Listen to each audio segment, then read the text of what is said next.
లేకుండా చూసేటటువంటి రోజు రావాలని కోరుకుందాం. యా ఒక్కసారి చంద్రబాబు నాయుడు గారు కూడా ఒక ట్వీట్ చేసినట్టు తెలుస్తుంది. ఒకసారి ఏం ట్వీట్ చేశారు ఒకసారి పోస్ట్ చేయండి.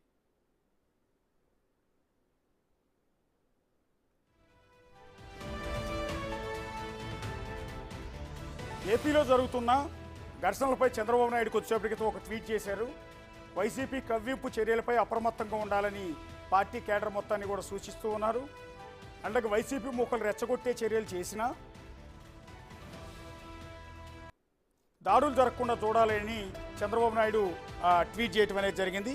రాష్ట్రంలో ఎన్నికల ఫలితాల అనంతరం జరుగుతున్న వైసీపీ కవ్వింపు చర్యలు దాడులపై టీడీపీ కేడర్ అప్రమత్తంగా ఉండాలి. వైసీపీ కవ్వింపు చర్యల పట్ల నాయకులు సైతం అలర్ట్గా ఉండి ఎటువంటి దాడులు ప్రతిదాడులు జరగకుండా చూడాలి. వైసీపీ మూకలు రెచ్చగొట్టే చర్యలకు పాల్పడిన పార్టీ కార్యకర్తలు పూర్తి సంయమనం పాటించాలి.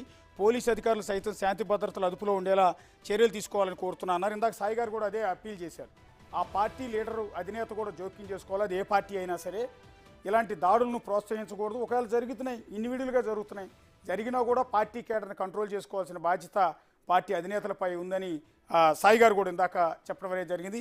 సో ఇది టోటల్గా రెడ్ బుక్కి సంబంధించి అనేక అంశాలు అటు అనలిస్టు అండ్ జర్నలిస్టు సాయి గారితో మనం డిస్కస్ చేసాం. అనేక అంశాల గురించి ఇక్కడ ఎలాంటి ఏ పార్టీకి అనుకూలమో ఏ పార్టీకి వ్యతిరేకమో కాదు, పక్షపాతం లేకుండా సాయి గారు కూడా చాలా అద్భుతంగా ఎక్స్ప్లెయిన్ చేశారు.